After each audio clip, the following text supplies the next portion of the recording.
Hi, welcome to the OSU Alumni Association's Travel Talks. I'm Kate Sanders, Director for Alumni Programs and Alumni Group Travel. Before we dive into the program about Costa Rica and the Panama Canal with Lindblad Expeditions, I want to take a moment to tell you about the OSU Alumni Group Travel Program.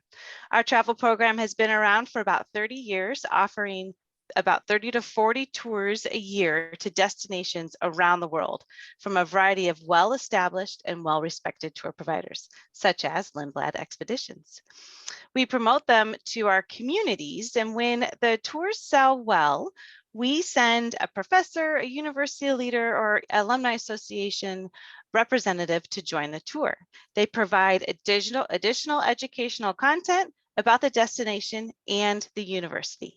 Not only is the bond with the university strengthened by sending this host, they also assist with tour logistics and help ensure you have a great time. Throughout the year, we offer online presentations about various destinations with OSU professors and experts in the field. You can find these recordings online at fororegonstate.org/travel talks. This summer, we are showcasing a few of our destinations with short travel preview videos like this one. And today is Costa Rica and the Panama Canal with Lindblad Expeditions. Joining me is Ted Kennefick, and he is our Expedition Development Manager for Baja, Central America, Bahamas, and the East Coast. Welcome, Ted. Thanks, Kate. It's great to be here. Great. Well, Ted's going to take us through this great trip and tell us what to expect. And one note to say up front is that this tour does have limited space, but we will be offering a second date. So if you are interested and this specific date is full, don't worry, you'll be added to our wait list, and then we'll contact you when the next date opens up. If you have any questions during this video, feel free to add them into the comments down below, or you can reach us any of these ways as well. I'll leave that up for just a minute. So without further ado, I will pass this on to Ted to get us started about Costa Rica. Well, thanks so much, Kate. Yeah, indeed, it is great to be here. And I have the assignment today about talking about Costa Rica and the Panama Canal. I know, tough duty, because this is truly one of my most favorite places in the world, having traveled there many times.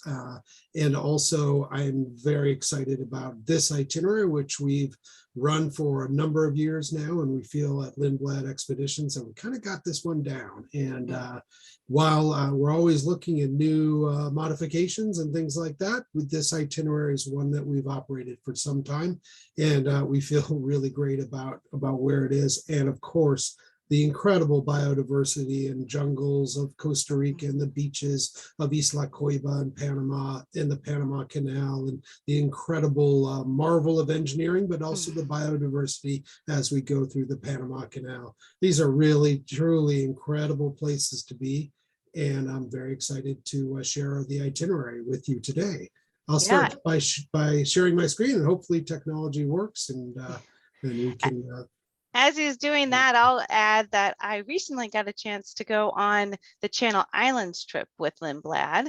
We had a group on that tour just off the coast of California, and it was great. The food was wonderful, the boat was wonderful, the tour was wonderful. So I'm sure this one is just going to be as marvelous as well. Excellent. Well, without further ado, let's see if our technology works here. I'm going to hit the share button here. And Kate, are you able to see that? Yes, we can see it. Excellent. Well, this is, as I mentioned, Costa Rica and the Panama Canal. We call it the WILD program around here. That's kind of our code that we use, because truly it is a wonderful natural history experience, starting in Costa Rica on January 15th and ending in Colón, Panama, and Panama City on January 22nd. We're really excited to be partnering with Oregon State on this particular program. And for me, the starting image really kind of sums up a lot about what this trip is about. It is wild, it is remote, it is jungles, it is beaches, it is beautiful sunsets and fantastic golden hours for the photographers on board as well. So we'll just jump right in, talk a little bit about the route here and a little bit about some logistics as well. We'll need to get those out of the way, of course. So starting in San Jose, Costa Rica, where we fly into the international airport there with a variety of options to fly in. Miami in particular is a good gateway city. There are others as well. Fairly easy to connect to the gateway cities in the US down to Juan Santa Maria Airport in San Jose, Costa Rica. Once in Costa Rica, depending on our situation, if our COVID situation continues, we will arrange COVID testing there just as we did this past season. It works. We go to a hotel, we make the necessary arrangements there. We get you through the process and get you onto the transfer motor coaches to head out to Puerto Caldera on the coast, just adjacent to the Nicoya Peninsula. Puerto Caldera is indeed where we embark the ship. 5, 6, 7 p.m. around there, we'll embark, and then we'll set sail heading south towards the Osa Peninsula. And down here is the Osa Peninsula in Corcovado National Park. And that is the first stop on our expedition. For me, Osa and Corcovado, this entire area represents just the beauty of wildness. That jungle, that true archetypal jungle experience in Costa Rica.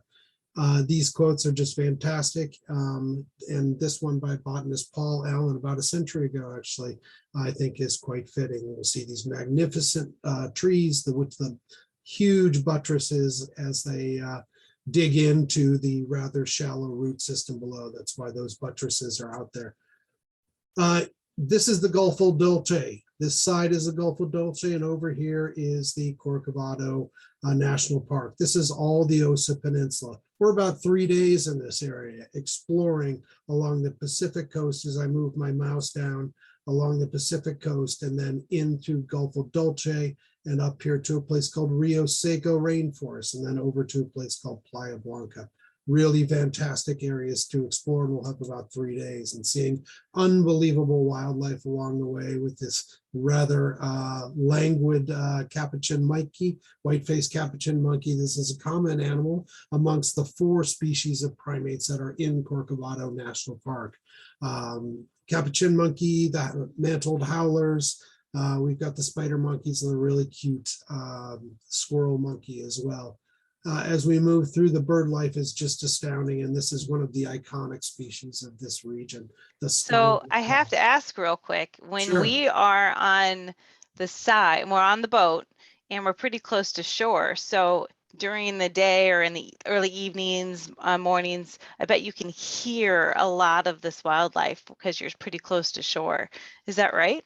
Yes, that's absolutely correct. The forest comes alive in the morning and in the evening, settles down sort of midday when you hear the buzz of cicadas. There's still a lot going on, but the morning chorus is just fantastic. If you're talking about the monkeys, the howlers with their deep-throated guttural roar, it's just fantastic to hear that across the rainforest canopy. And then, of course, the scarlet macaws will be making a lot of noise as well. Maybe not the most attractive call in the world. It's kind of a screech and a squawk. It is. But you're familiar with that. Yes. But what they lose in their audible sounds, they make up certainly for their visual beauty as well. So yeah, I can just imagine having coffee in the early morning, sitting on the deck of the boat, just listening to all of this. It'd be magical. It's something special. It's truly those kinds of poignant memories and experiences that we try to create, and there are many opportunities in this part of the world for that type of experience. Exactly. In the Golfo Dulce itself, we'll kayak, we'll explore by stand-up paddleboard. The conditions typically are very calm and very easy for the first-time paddleboarder or the first-time kayaker. And indeed, there's great wildlife to see from these small boats. The wildlife get a lot more comfortable when you're in a small boat versus when you're walking on a trail. So it's quite a nice experience. We'll explore mangroves and some of the jungle backwaters as well in Golfo Dulce. As we move through, we go over and have this really wonderful experience with an outfit called Latin American Sea Turtles, or LAST. This is a research and rehabilitation organization. We've worked with them for a few years now. They're just fantastic to work with. They're really passionate, enthusiastic people. They're very involved in volunteerism as well. You can see probably some younger volunteers working with some of the sea turtles there. Our experience at LAST is with rehabilitation and release of sea turtles back out in the ocean. And you see this, it's a really poignant and moving experience. It's part of the Gulf of Dulce experience there, the 3 days that we spend out there. That is on my bucket list, something I've always wanted to see and experience. That's great. Pretty special. And there you go. There's a sea turtle returning to the ocean right there. As we move through in the same area, we visit a location called Rio Seco Rainforest. This is a new spot for us. We visited it last season and truly fantastic. Every day we write what are called DERs, the Daily Expedition Reports. These are available online on our website. And here's just a little snippet from one of the days last season in the Rio Seco Rainforest. And I just love our naturalist description here. You can just tell by reading the words how rich a area this indeed is in Costa Rica. And this is our last stop in Costa Rica. We make our way south from there on National Geographic Quest. Again, Playa Blanca, Osa, Corcovado, and the Gulf here, and we move south next to Isla Coiba. As we get to Isla Coiba, certainly we'll experience some terrestrial wildlife as well. But one of the real highlights of being in this region is, there's Isla Coiba itself. It's a national marine park. One of the real highlights is being able to snorkel with really incredible biodiversity in this area, usually quite nice visibility and usually very calm and doable for the beginning, intermediate, and of course the advanced snorkeler will love it as well too. Just a lot of great stuff to see. Angelfish and kingfish and butterfly fish, the occasional sea turtle may come by. It's a really special place to be under the surface of the ocean. So folks that might not be familiar with the weather down there in January, will it be warm enough to get into the water and to snorkel? Absolutely. The weather Great. tends to, in terms of temperature, tends to stay fairly constant throughout the year. The humidity is the thing. It does fluctuate a little, but not much. Most times of the year in Costa Rica, you will experience high humidity. And getting in the water at that time of year actually is a really, really nice thing. Trust me. Costa Rica is defined by its wet season and its dry season. The wet season lasts from approximately the 1st of May to about the 1st of December, give or take. By the time we hit mid-January, we're well into the dry season, and it really tends to be quite pleasant with very limited rain showers. It is the tropics, so you can get rain pretty much any time of year, but it's much less so in the months of January, February, and March. It's really the best time of year to be there. Yeah, I was down there in February and it was gorgeous. I was snorkeling and swimming and getting a sunburn and it was great. That is definitely the way to go. So this is a real highlight for us. It is the only moment that we'll be able to snorkel on this expedition, but truly it offers incredible biodiversity. As we move down through the Gulf of Panama Islets, we arrive at the Panama Canal. Even crossing under the Bridge of the Americas, this image right here is pretty spectacular. We enter the canal at night. It's lit up by all the lights and you can see all the ship traffic. And it's really, truly one of those remarkable experiences. But what I was most taken aback by as we went through the Panama Canal a couple of years ago is really how incredibly well preserved it is in terms of the tropical rainforest that is adjacent to the canal. And the reason being is they have to have that well preserved because it protects against all the runoff from the rains and the mud that could potentially enter the canal if that rainforest wasn't intact. So as we move through the canal, and this will give you a good idea, we're entering from the Pacific side. We'll go through Miraflores locks. This will be in the evening, tend to start to get dark probably around here. And then we enter what is known as Lake Gatun. This is an incredible area of biodiversity, incredible area of jungle and tropical rainforest.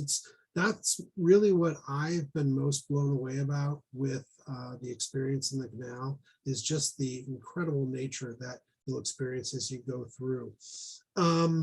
Due to COVID restrictions, we will either be visiting Barrow, Colorado.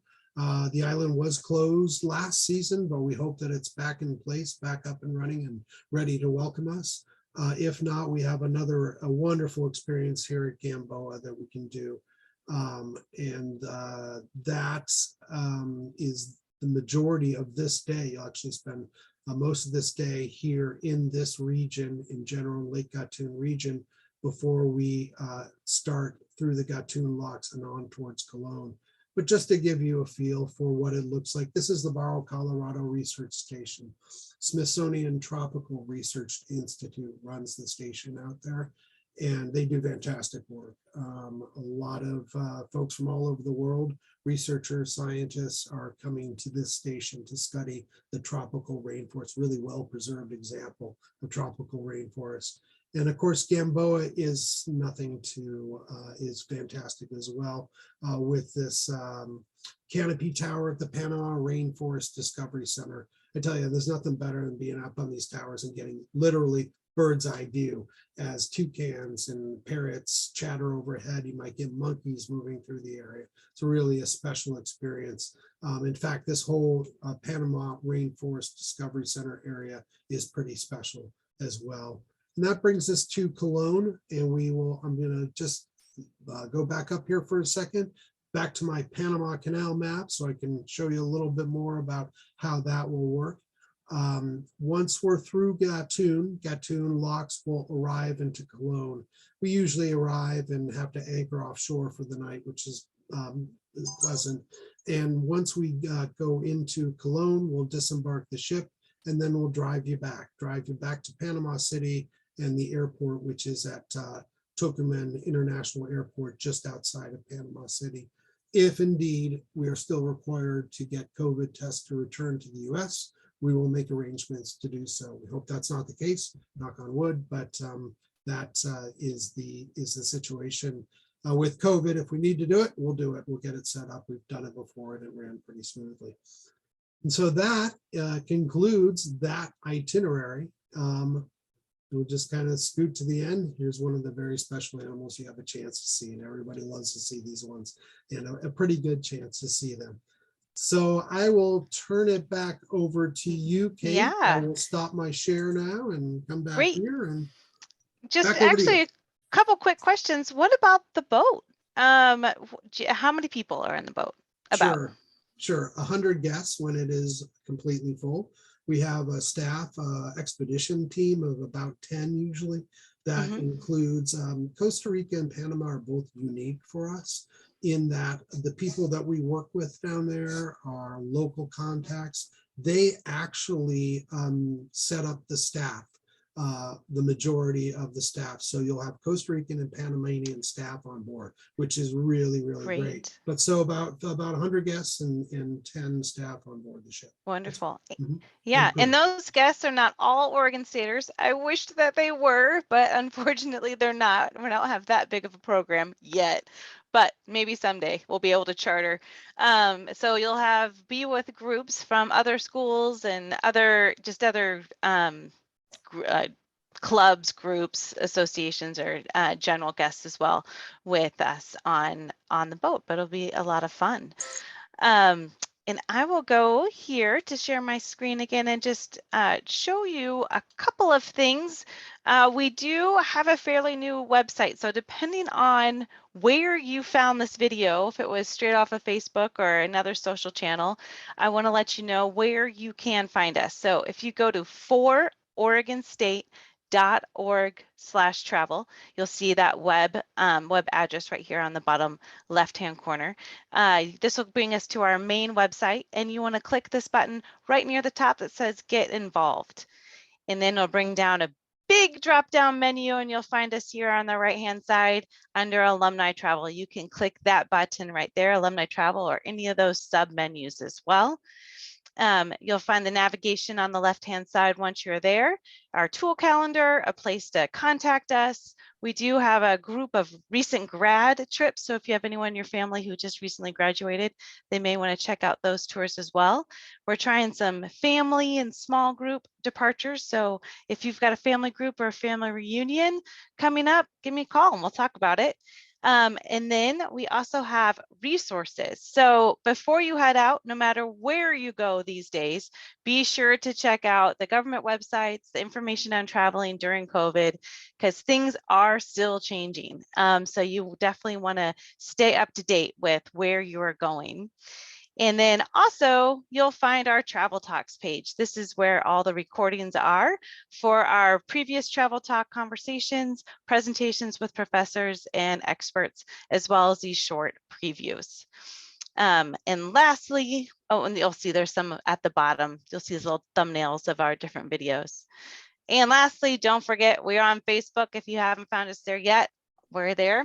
Address is facebook.com/groups/OSUAA travel.